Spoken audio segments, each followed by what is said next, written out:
Companies are not gamers, and as such they sometimes make decisions that don't make any sense if you're a gamer. Hi folks, it's Falcon, and today on gameranx, 10 game company decisions that backfired bad. Number 10, PT, the Silent Hills playable teaser. You know exactly where I'm going with this, by the way. So, PT was awesome. It was just a phenomenal example of a short, interesting game on its own. And it was a tease for something much bigger that probably would have been amazing, and I still mourn the loss. Konami attempting to erase it from history was probably one of the worst things they've ever done. It backfired from both a PR perspective, as well as basically from a market perspective. From PR perspective, obviously it made a bunch of people very angry. I don't even need to go into much detail on that. I'm still angry. From a market perspective, it created a demand for a game they were never going to release, and effectively squashed demand for anything that they did plan on releasing, leaving kind of a black cloud over it. So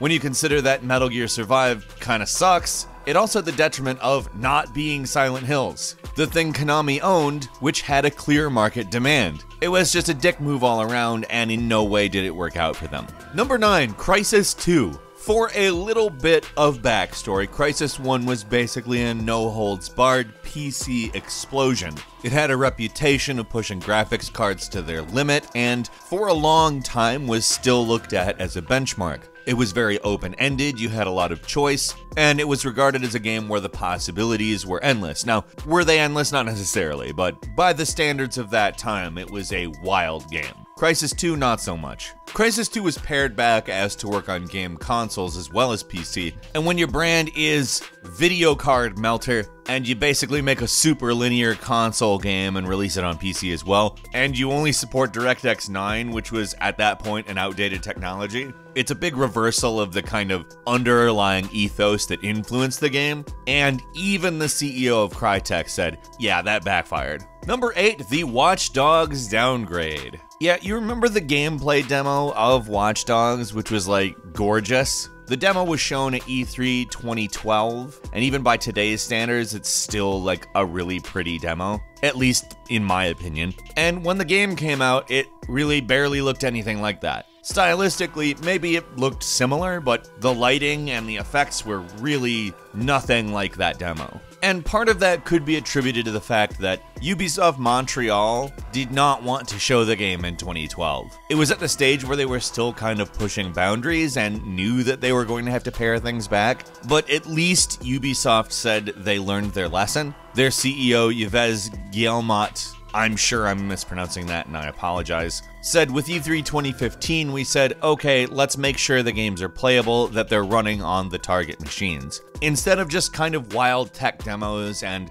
ideas that hopefully someone is able to reach at some point on the target machines, like the Watch Dogs 2012 demo, now Ubisoft shows games at a level they think will be playable, and therefore not a big jump, and therefore not a big pareback. I mean, that was a really big explosion they dealt with too. People were mad about that first Watch Dogs game. I was pretty mad personally, if I remember right. Number 7, claiming there would be interaction with other players in No Man's Sky. I mean, obviously, a lot has changed since the release of No Man's Sky, and there's actually multiplayer options now, but I remember Sean Murray on talk shows saying, to the question, will you be able to interact with other people? Yes, although it's extremely unlikely you'll ever see another person, which just sounds like the ultimate bad deflection. Like, if I'm totally honest, that is such a BS response. It's still annoying to this day, even though they've kind of, I think, made up for it in every way. Going back to think about it, it's like, wow, how did you not expect people to really get pissed off about this game? I am happy that they learned from it and they spent the time making No Man's Sky into what it is today, which is a way better game that addressed some of the things people were angry about. But like, let's be clear. It was pretty obvious that they had not worked a multiplayer mechanic into the game when he was saying stuff like this. It just wasn't true. Number 6, Xbox One having always-on DRM, essentially destroying the idea of used games. Now, I'm not going to say that this decision reflects the state of gaming today. Frankly, the physical game market is not what it was when this happened. But I still feel a bit of the like, you were trying to do this to us, weren't you? With the Xbox One, Microsoft announced that you would always have to have it connected to the internet, it would have a DRM check, and if you didn't own a game, you couldn't play it on your system. Meaning, if somebody else activated a copy of a game on another system and you put it into your system,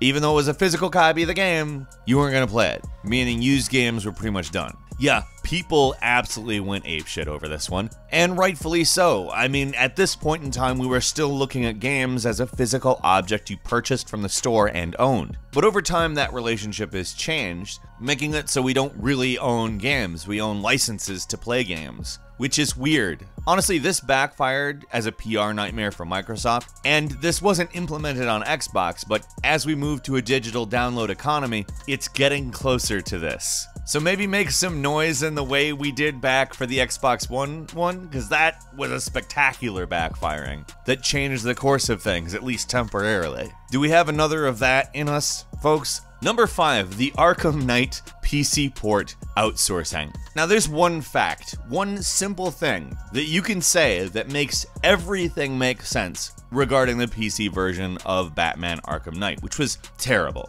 It was a bug-riddled mess that frankly had no business being released to the public. It was ported by a team of 12 people who normally handles mobile and console ports of PC games, so the other way around. They were also in charge of the Arkham Origins port, but Arkham Origins was a very broken game at release on any platform, so any issues really weren't their fault on that. But basically, very few resources were devoted to the PC port of Arkham Knight, and I don't really blame this developer. They most likely fought hard for the contract for the game by underbidding and saying they could do it with X amount of money, and a big game publisher will always take whatever they think they'll make the most money with. That's kind of the reality of it, and only being able to devote 12 people is, in a way, really kind of the fault of the publisher for not wanting to appropriate resources towards PC development. There's various interviews with anonymous quality testing people saying that they're also in the quality testing phase, which had nothing to do with the developer. It was an internal Warner Brothers thing.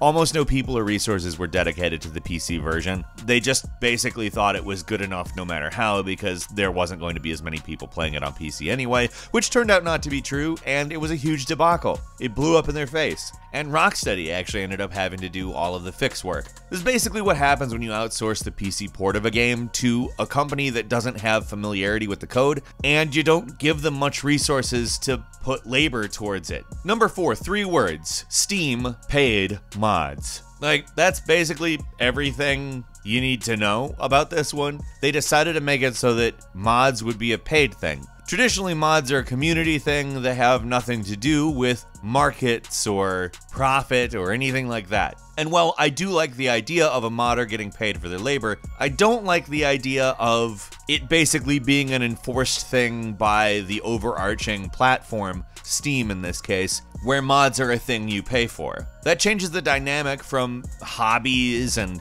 enjoyment to labor and licensing. Mods are just part of the joy of gaming and part of the community, and this is not really a commodity. This more or less made modding into a thing you could do as a market action. You would create mods specifically to exchange them for money, which influences what kind of mods get made, whether people like it or not. I don't like that, personally.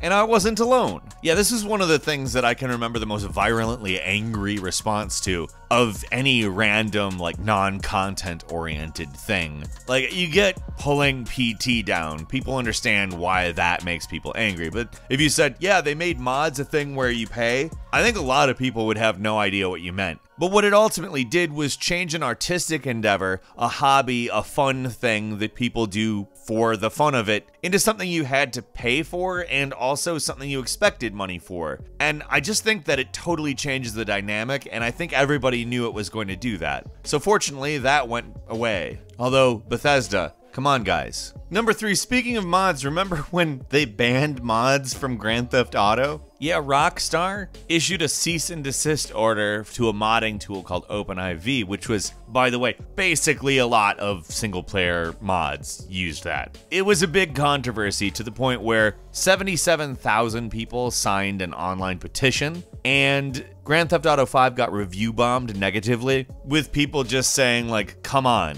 basically. Like, people buy this game from you, you make tons of money, and we just want to do the things that we want to do with it, that we've done with every Grand Theft Auto. And so they went back on that. They put out a statement that I'm not going to bother reading because it acts as if they didn't really do anything wrong, and that's not true. But at least they understood that you need to go back on that for people to be happy with the game that they're supposed to do anything with, including mod. Because let's be frank, like, Grand Theft Auto mods have been a big reason why the whole series has been well received, and that should frankly always be in the single-player experience of PC Grand Theft Auto. Number 2, Diablo Immortal. I don't even know if I need to say anything else. That's the amount of things I need to say for you to get this point. But for the sake of a full understanding, Diablo Immortal is basically the big Diablo announcement of BlizzCon in November 2018. And it was basically an announcement of a Diablo game that was stripped back a lot for mobile release. A lot of people were kind of anticipating a Diablo announcement where they would actually get a new Diablo game that they wanted to play, but no, it was basically just, hey, so we made like a cheap Diablo for mobile. Yay!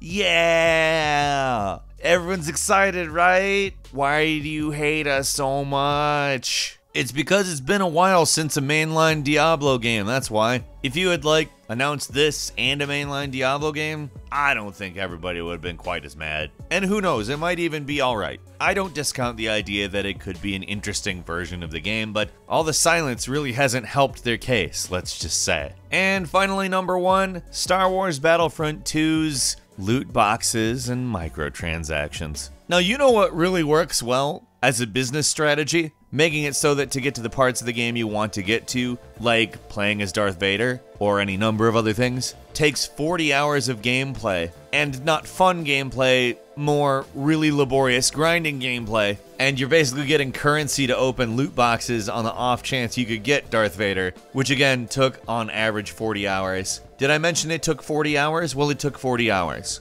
Unless you pay money for virtual currency to open more loot boxes. So essentially, A, there's gambling in it. It's a slot machine. You might get your Darth Vader. And on top of that, they basically turn grinding into a job that you're paid in the ability to not pay them money with. I got some Sheriff of Nottingham stuff there. Back in my day, games used to be about having an enjoyable experience. Now they're actual, literal work, where the currency you're giving is basically a symbolic currency saying you don't have to pay them real currency. It's just, oh, that dynamic is so messed up and it's not going away. It's just, Battlefront was probably the most egregious example of it we've seen. It's, again, a way better game now, but the damage was really done back then, was it not? I think so. Like, I don't really play Battlefront. It's kind of a tainted experience for me, despite the fact that the gameplay itself is actually pretty good. So, don't do that, EA. And as a quick bonus point for you, never forget all the promises made for the original Fable. And these were weird things like real-time tree growth, to more practical things like prison being a more ongoing mechanic in the game. I mean, there is such a long list I couldn't detail it here, but there were a lot of promises made that weren't in the game. And Peter Molyneux, I think, probably really regrets a lot of that, but let's be fair to him and say he did actually accomplish some pretty awesome stuff with his games. Still backfired. That's basically his reputation, is overpromising. Sucks, because those games are good. What are some big game company backfires you remember? Leave us a comment, let us know what you think, and if you like this video, please click like. If you're not subscribed, now's a great time to do so. We upload brand new videos every day of the week, and the best way to see them first is, of course, a subscription. So click subscribe, and don't forget to click the notification bell. As always, we thank you very much for watching this video. I'm Falcon. You can follow me on Twitter at Falcon the Hero, and we'll see you next time right here on gameranx.